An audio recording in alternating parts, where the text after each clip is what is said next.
आमतौर पे लोग जो कर रहे हैं तो ये अपने अपने स्टेट्स के या कुछ केस लॉ है जिसके आधार पर ये लोग कर रहे हैं, लेकिन इसमें कोई यूनिफॉर्मिटी अलग अलग स्टेट्स में या अलग अलग हाईकोर्ट के रूल्स में नहीं है। साम्यता है, सिमिलैरिटी है, लेकिन कई जगह पर उसमें अलग अलग चीजें हैं और ये लिखी हुई है। तो उसमें जहां पर ये लिखी हुई है, जो कोर्ट जिस प्रक्रिया को मानता है उसी कोर्ट के अनुसार उस प्रक्रिया को एडवोकेट्स को फॉलो करना आवश्यक होता है। धन्यवाद।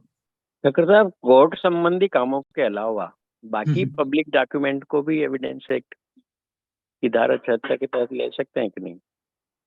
हाँ, ले तो सकते हैं, लेकिन इसमें जो सबसे बड़ा क्लॉज आता है कि इसमें राइट होना चाहिए, लीगल राइट, तो वो राइट है या नहीं है। क्योंकि आरटीआई एक्ट में भी ये दिया गया है कि not withstanding anything content in this act, इस एक्ट में अन्य कोई बात के होते हुए भी following information shall be exempted. तो वो जो एग्जेम्पशन क्लॉज है वो सब पे हावी हो जाता है। तो फिर लीगल राइट है या नहीं है, और फिर राइट नहीं है, इस पर कोई भी पार्टी जो है वो डिस्प्यूट कर सकता है कि ये एक्सेस करने का उनको राइट नहीं है। तो कोर्ट मांगता है तब अलग बात है, लेकिन जब कोई दूसरा व्यक्ति मांगता है तो वो ऑफिसर जो है वो उसी में सेक्शन 74 के अंतर्गत वो मना भी कर सकता है कि ये राइट नहीं है।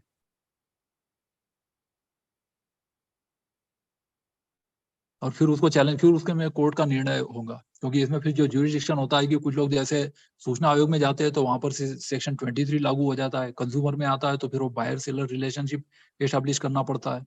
तो उसमें केवल कंज्यूमर फोरम का निर्णय है, लेकिन हाई कोर्ट के या सुप्रीम कोर्ट के इस बारे में ऐसा कोई बड़ा निर्णय मेरे ध्यान में आया नहीं है अब तक। और फिर क्योंकि दिखती बात है कि यदि केवल यही सफिशिएंट होता तो फिर आरटीआई लाने की जरूरत ही ना पड़ती। तो इसलिए ये जब एक्ट आया हुआ है तो इसमें इसमें चूंकि रूल्स वगैरह भी बने हुए हैं तो काफी चीजें हैं जो आरटीआई एक्ट में मिल जाती है, जो हमको इसमें एविडेंस एक्ट में नहीं मिलता है। क्योंकि यहाँ पर जो रूल्स लागू होते हैं they are the court rules, they are either the high court rules और they are general rule civil और जनरल रूल्स क्रिमिनल, जो सीपीसी और सीआरपीसी से भी ज्यादा कॉम्प्लिकेटेड है, समझने में बहुत ही ज्यादा मुश्किल रूल्स होते हैं।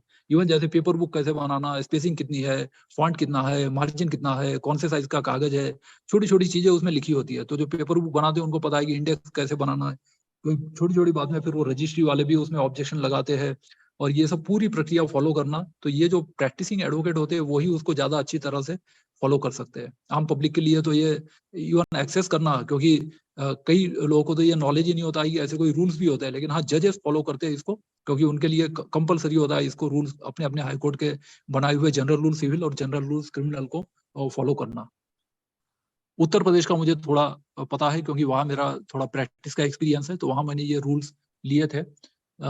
उस टाइम तो हार्ड कॉपी में अवेलेबल थे। बाकी ये जो ये सीपीसी और सीआरपीसी है वो तो सभी पर लागू होते हैं। इवन ये जो सीपीसी है वो अपने आप में बहुत ज्यादा कॉम्प्लिकेटेड है, क्योंकि इसमें भी कितने सारे ऑर्डर्स और रूल्स है और ये हजारों की संख्या में है। तो एक एक छोटा छोटा प्रावधान जो है वो समझना और फॉलो करना बहुत जरूरी होता है। Okay, thank you. धन्यवाद सर।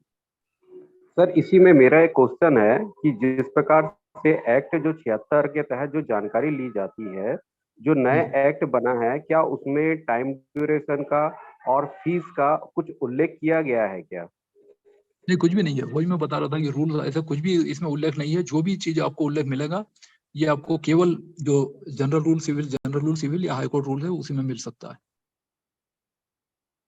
क्योंकि ऐसी टाइम लिमिट इसमें कुछ भी नहीं दी गई है। और फिर मान लो पैसे ही वो लौटा दे, कोई बोले बायर सेलर रिलेशनशिप नहीं है, तो फिर कंज्यूमर फोरम में भी आप जा नहीं सकते। बोलता मैं आपसे एक भी पैसा नहीं ले रहा हूँ। तो फिर वो मतलब कंज्यूमर की जो डेफिनेशन है वो कंज्यूमर प्रोटेक्शन एक्ट जो पहले ये था 1987 का, अब 2019 का नया एक्ट आ गया है, तो उसमें ये भी देखना पड़ेगा। अदरवाइज तो कंज्यूमर फोरम के जुरिस्डिक्शन को भी चैलेंज कर सकता है, या रिट ऑफ प्रोहिबिशन हाईकोर्ट में कोई भी पीआईओ ला सकता है उस प्रोसेस को रोकने के लिए। तो इसलिए 23 जो है वो भी ध्यान में रखना जरूरी है। इनफैक्ट तीनों सेक्शन रेलेवेंट है, 21, 22, 23 आरटीआई एक्ट के। और सर एक इसमें एविडेंट एक्ट में 35A करके एक्ट है, जिस तहत मतलब वकील की जो फीस है उस तहत व्यय जो खर्चा हुआ उसका हम दावा कर सकते हैं, चाहे वो सूचना के अधिकार के तहत हम हाई कोर्ट में चले गए हैं और उस तहत हमारा व्यय हुआ है। तो उस चीज में भी नए आर्गुमेंट में कुछ चेंजेस आई है क्या? इसके बारे में कुछ जानकारी दे पाएंगे सर? जी, इसको हम कॉस्ट कहते हैं, वाद का खर्चा। वाद का खर्चे में वकील का फीस, स्टेशनरी, फोटोकॉपिंग चार्जेस, ये सब चीजें आता है। तो ये जो कॉस्ट है ये क्लेम किया जाता है, और इसमें सीपीसी में ये प्रोविजन है। इवन ये 35 है जो आपने बताया, तो इसमें भी वो अलाउ करना कि नहीं करना ये फिर कोर्ट के ऊपर डिपेंड करता है।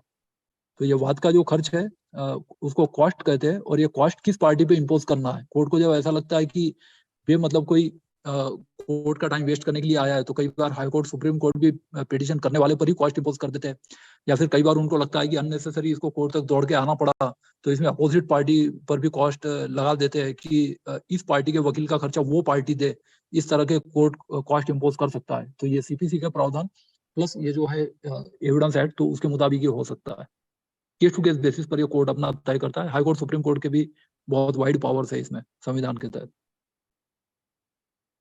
और जो एविडेंस एक्ट में एक 8A के तहत जब आर्गुमेंट दोनों तरफ क्रॉस हो जाते हैं, उसके बाद में हम लिखित एक अपने मतलब बयान या अपने मतलब कुछ चीजें तथ्य को रखना चाहते हैं, उसमें भी नया एक्ट आया है, तो क्या उसमें भी कुछ चीजें चेंज किया गया है क्या? नहीं, उसमें प्रावधान लगभग ऐसे ही है, लेकिन जो प्रॉब्लम जो आती है एडमिसिबिलिटी की, वो ये आती है कि देखो, जैसा मैंने बताया, सबसे बड़ी प्रॉब्लम ये है एग्जामिनेशन में कि क्रॉस एग्जामिनेशन अपोजिट पार्टी का वकील लेता है। अब उसमें क्या है कि वो जो सवाल पूछेगा, क्या पूछेगा, नहीं पूछेगा, वो उसके ऊपर डिपेंड करता है। तो आप उसमें डिक्टेट नहीं कर सकते आपको केवल जवाब देना या न देना, या फिर आपका जो एडवोकेट है वो उसमें ऑब्जेक्शन रेज करे ना करे, और फिर वो ऑब्जेक्शन रेज करता है तो उसको सस्टेन करना या उसको ओवर रूल करना। ऑब्जेक्शन सस्टेन का मतलब एक क्योंकि जो भी ये एग्जामिनेशन होती है, तो उसमें कोई भी पक्षकार जो है उसका जो एडवोकेट है वो ऑब्जेक्शन रेज कर सकता है। ऑब्जेक्शन सस्टेन किया गया, इसका मतलब ऑब्जेक्शन सही, और ये प्रश्न का जवाब देना आपको आवश्यक नहीं है, और ये प्रश्न स्किप करके आप अगला प्रश्न पूछिए। और ऑब्जेक्शन यदि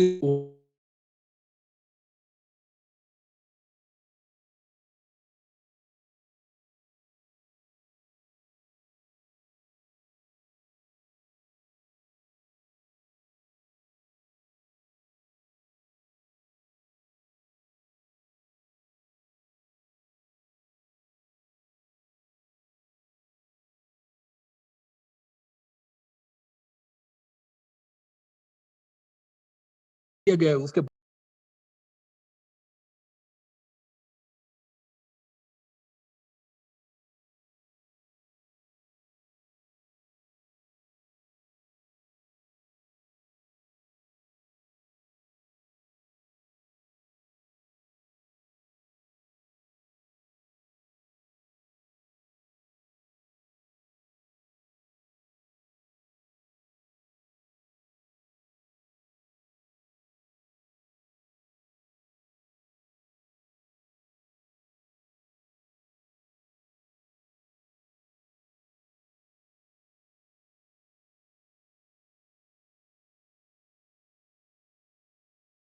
पार्टी का Recording in एडवोकेट वो उसकी progress. मांग भी कर सकता है कि आप फाइल करिए, और उसको अपोज भी कर सकता है।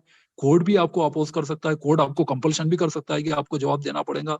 तो इस तरह से अलग अलग पार्टी के अधिकारों के और कोर्ट के अधिकार होते हैं, उसके मुताबिक आपको वो प्रक्रिया को फॉलो करना जरूरी होता है।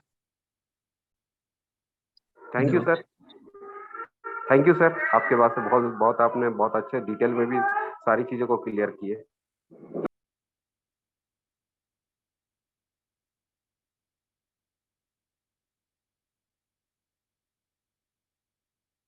चैट बॉक्स में देख लेता हूँ।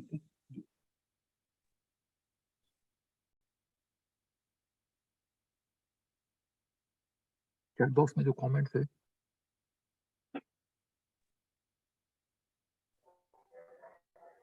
हेलो हाँ जी, हाँ जी, सर, नमस्कार। मैं एक क्वेश्चन पूछ सकता हूँ? हाँ जी, हाँ जी, पूछिए। सर, जैसे मैंने आजकल आमतौर पर देखा कि झूठी एफआईआर हो रही हैं कई मामलों में, तो इसके लिए सीपीसी में प्रावधान और सीआरपीसी वगैरह में क्या प्रावधान है और इसको इससे कैसे बचा जाए सीपीसी और सीआरपीसी के जरिए?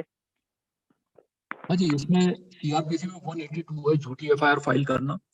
तो उसमें किसी भी पब्लिक अथॉरिटी को मतलब किसी की इंजरी के लिए इंटेंशनली मिसलीड करना, तो ये 182 में होता है फॉल्स एफआईआर।